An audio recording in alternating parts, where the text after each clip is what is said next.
1958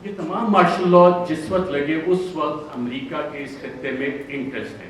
1958 میں جب ایوب خان نے مارشل لا لگایا, لیاقت علی خان کی اسیسینیشن 2 ہفتے پہلے ان کے رشیا وزٹ سے ہوگی, آج تک نہیں پتہ لگا کہ پیچھے کون تھا.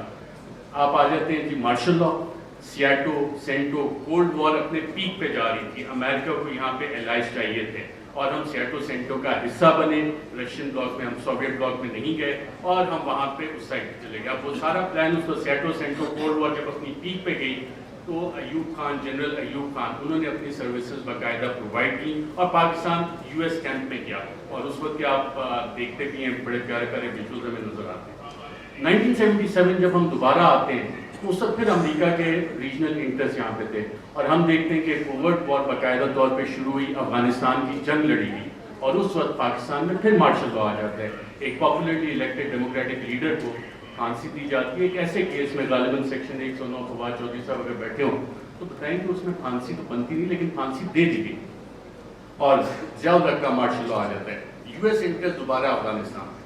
99 میں جب ہم آتے ہیں دوبارہ تو ایک نئی جنگ ہمیں چاہیے, اس کے لیے نیو کونس کے پلان آلریڈی بن چکے تھے, آلریڈی تھا کہ کدھر عراق میں جنگ ہونی ہے, لیبیا میں ہونی ہے, سیریا میں ہونی ہے, ایران, پاکستان بھی اس کا حصہ تھا لیکن پاکستان جیسے بلڈ بارڈرز کا ڈاکٹر شیری مظاہر تھا, Pakistan for various reasons and one of the main factors being a nuclear power تھوڑا سا بچ گئے. جو وار اگینسٹ ٹیرر ہماری شروع ہوئی, دہشت گردی کے خلاف جنگ, جو ٹی ٹی پی کا سارا انفیوز کیا گیا, وہ سارا اسی کا ایک حصہ تھا کہ یہاں پہ یہ ساری کارروائیاں پاکستان میں ہونی ہیں اور ہم اس ٹریپ میں باقاعدہ طور پہ واک ان کیے.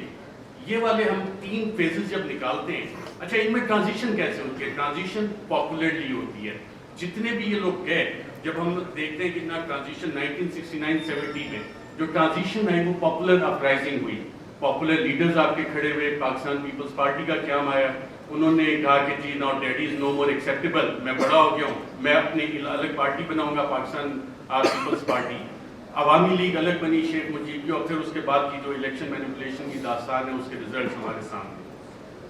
1988 محترمہ بے نظیر بھٹو آتی ہیں واپس, ایک پاپولر اپرائزنگ ہے. لاہور کے جو جلسے جن کی مثال دی جاتی تھی, جو کہ اب پاکستان تحریک انصاف نے جتنے بڑے بڑے جلسے کیے اسے اوور ویلم کر دیا, لیکن وہ مثال دی جاتی تھی کہ پاپولر اپرائزنگ ہوئی اور پھر وہاں پہ جو بھی آپ جو طیارہ جو پھٹا تھا جنرل ضیاء الحق کا, تو آپ کی ایک ڈیموکریٹک ٹرانزیشن آئی. اور یہ وہ فیز ہے جب آپ دوبارہ دیکھتے ہیں کہ ایک ٹرانزیشن ہو رہی ہے, دوبارہ آپ جنگ سے نکل رہے ہیں, حالات اسٹیبل ہو رہے ہیں, افغانستان آپ نے فتح کر لیا ہے, سوویٹس کو وہاں سے بھگا دیا ہے, سو جنرل ضیاء کا کام ختم ہو گیا, سو پاکستان میں آپ ٹرانزیشن تھوڑے عرصے کے لیے چلو جی جمہوریت انہیں کھیلنے دیں. پھر آ جاتا ہے 1999 اور 2007-08 general Musharraf, war against terror, اور اس کے بعد جب ان کی یوٹیلیٹی ختم ہوتی ہے, ہم نے دیکھا ایک پاپولر اپرائزنگ ہوتی ہے اور انہیں جانا پڑتا ہے, لائرز موومنٹ بھی دیکھتے ہیں, ساری چیزیں. لیکن اس سارے عرصے میں جو ڈیموکریٹک ٹرانزیشن ہماری ہوئی ہے اس میں کیا واقعی حقیقی جمہوریت ہماری قائم ہو سکی کیا, یا کہ ہمیشہ ہمیں ایک ہائبرڈ قسم کی جمہوریت جو ہے وہ ملی ہے؟ اور ہائبرڈ جمہوریت بنتی کیسے ہے؟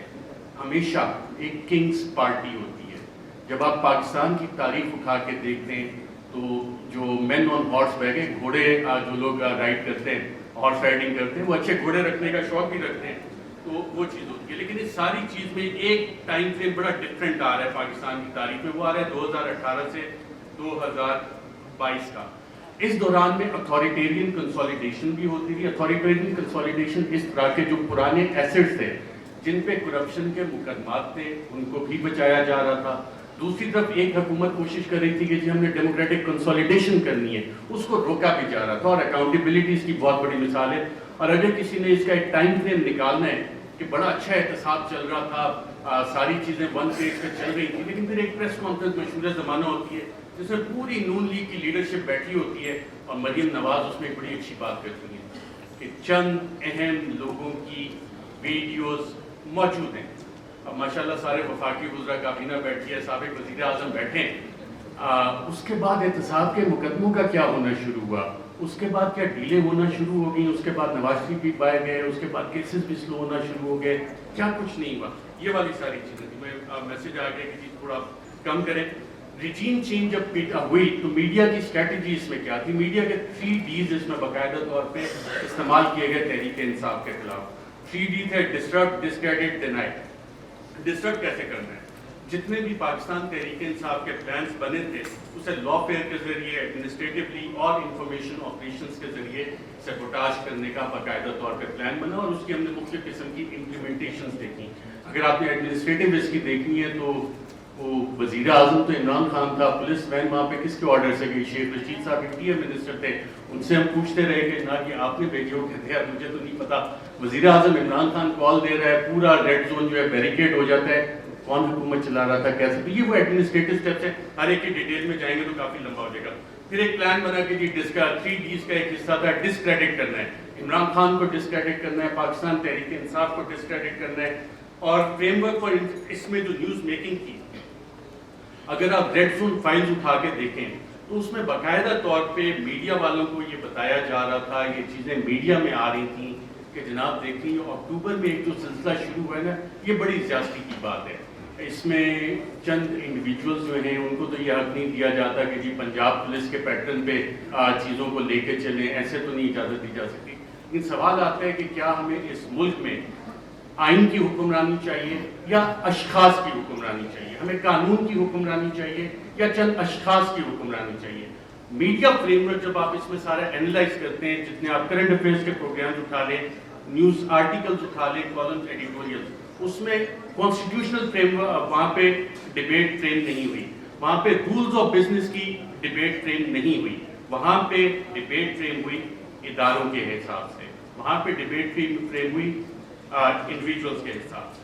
اور پھر اپریل میں 9-10 اپریل, اس سے پہلے یہ پلان آ گئے تھے کہ جناب میڈیا سپیس بھی ڈینائی کرنی ہے, بلیک آؤٹ بھی کرنا ہے, جو چند صحافی کوشش کریں کہ آواز اٹھانی ہے ان کو آپ چینل سے نکالتے ہیں. عمران ریاض میرا خیال ابھی بھی بیٹھے ہیں, مجھے اطلاع ملی تھی کہ انہوں نے ایکسپریس جوائن کرنا ہے, لیکن ایکسپریس میں بھی ابھی تک آن ایئر نہیں ہو سکتا ہے. حالانکہ سلطان لکھانی صاحب فریڈم آف پریس میڈیا اس پہ بلیو بھی کرتے ہیں, کافی اچھے ایڈیٹوریل آرٹیکلز اور چینل بھی چل رہا ہے, but he is not on air. FIR چلیں اب صحافیوں کو چھوڑیں, اب تو پوری وفاقی کابینہ ہے سابق, اس پہ بھی FIR ہوئی ہیں اور ملٹیپل FIR دہشت گردی کی بھی ہوئی ہیں. اور جن لوگوں نے یہ FIR کی, انہوں نے یہ نہیں سوچا کہ کر کس پہ رہے, کیونکہ پلے بک وہی والی پرانی تھی. مسئلہ یہاں پہ یہ تھا کہ کرپشن کے کیسز نہیں مل رہے. بڑی کوشش کیجیے عمران خان کے خلاف کرپشن کے کیسز نکالے گئے. میری بھی ایک دو ملاقاتیں ہوئی کہ جناب آپ تو بڑی سٹوریز کرتے ہیں. میں نے کہا یار ایک شخص, اور یہ عمران خان صاحب بیٹھے ہیں, شاید آپ میں سے بہت سے لوگوں کو نہ پتا ہو, PM آفس میں ہمارے بھی ذرائع ہوتے ہیں, اکثر پوری کابینہ پریشان ہوتی تھی کہ جناب بات ہم نے کی ہے, کہاں سے پتہ لگ گئی.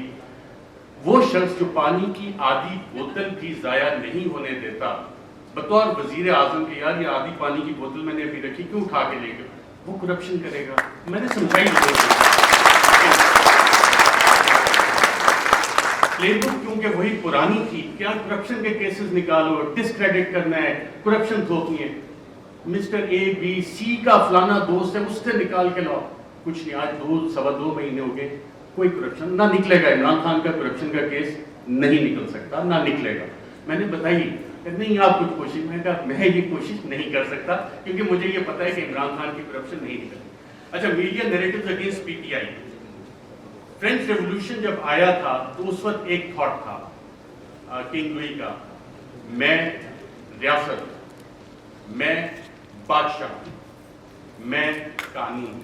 اور یہی چیز ہم نے دیکھی کہ جب میڈیا نیریٹوز PTI کے خلاف بن رہے تھے. ابھی حال ہی میں آپ اگر I am the king کا دیکھیں, the king can do no wrong. King ہمیشہ, جو بادشاہ ہے وہ ہمیشہ اچھی چیزیں ہی کرتا ہے. فیکٹری پہ پوری حکومت نے کام کیا, ہمارا حضرت بھی ادھر ہے, لیکن PTI نے کام نہیں کیا, بادشاہ نے سب سے اچھا کام. I am the law, قانون میں ہی. پولیٹیکلی آئسولیٹ کرو PTI کو. آج PTI باقی پولیٹیکلی آئسولیٹڈ ہے. کون سی سیاسی جماعت ہے جو PTI کے ساتھ اتحاد میں کھڑی ہے؟ سب ایک طرف ہو گئے, لیکن ایک اسٹرینتھ گین ہوئی اس میں. پاکستان کی عوام بغیر کسی کال کے نکل آئے, اور شاید جو وزیر اعظم عمران خان کا آخری دن تھا وزیر اعظم ہاؤس میں, اس وقت جو لوگ نکلے اور جنہوں نے رپورٹ کیا تھی, عمران ریاض تھے, باقی لوگ تھے, ان سب نے ایک بات نوٹ کی. آپ نے خود بھی اپنا دفتر چھوڑنا ہونا, کافی ٹائم لگتا ہے. کہ ایک شخص فوراً اٹھ کے چلا گیا اور کہا, جب سوال جواب ہوئے, کوئی رہ تو نہیں کیا, اکیلا کر دیا, اب اس کے ساتھ کس نے کھڑا ہونا ہے؟ پاکستان کی عوام کھڑی. یہ وہ ڈفرنٹ فیکٹر تھا جس کو کسی سازشی نے کسی بھی سازشی نے کیٹر نہیں کیا ہوا تھا. یہ وہ ویریبل تھا, عوام کا ویریبل تھا, جس کی وجہ سے یہ چیزیں. میں کوئکلی تھوڑا سا 2 منٹ اگر آپ کی اجازت ہو تو سائفر کے اوپر بھی بات کرنا چاہوں گا. سائفر پہ بھی میڈیا نیریٹو بڑے بڑے مزے کے بنے, اور ڈیبیٹ بھی ہو سکتی تھی, کافی مزے کی چیزیں تھی. پہلا کیا بنا جی, پہلی میڈیا نے رپورٹ کرنا شروع کیا اور باقاعدہ یہ بتایا گیا کہ سائفر تو ایگزسٹ ہی نہیں کرتا, سائفر نام کی تو کوئی بلا ہی نہیں ہے. پھر دوسری چیزیں میڈیا کی یہ سٹوریز آئیں اور ریکارڈ کے اوپر موجود ہیں, پرنٹ کیے ہیں, ٹی وی پروگرامز ہیں. سائفر تو یہ ایزمپشنز پہ بیسڈ ہے, وہ ایزمپشنز ہیں ہمارے امبیسیڈر کی. پھر یہ بھی کہانیاں میڈیا میں کہ جی یہ تو فارن آفس میں خود ہی پی ٹی آئی والوں نے بیٹھ کے بنا لیا ہے, یہ تو شاہ محمود قریشی نے خود ہی بیٹھ کے بنا لیا ہے. پھر جب وہ بھی ساری چیزیں, کیونکہ سائفر ایگزسٹ کرتا تھا, سائفر موجود تھا, پھر کہا گیا جی کانسپریسی کا ایویڈنس کوئی نہیں ہے.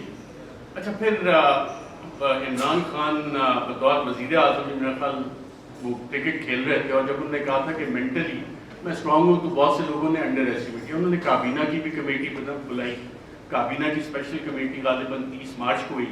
30 مارچ کو میں نے سابق وفاقی وزراء سے پوچھا, وہاں کانسپریسی کی بات بھی ہوئی, کانسپریسی کا ذکر بھی اس میں ہوا, اور پھر 31 کو نیشنل سیکیورٹی کمیٹی بھی انہوں نے بلا لی, اور اس کا بھی مور اس پہ لگ گئی کہ بلیٹنٹ انٹرفیئرنس.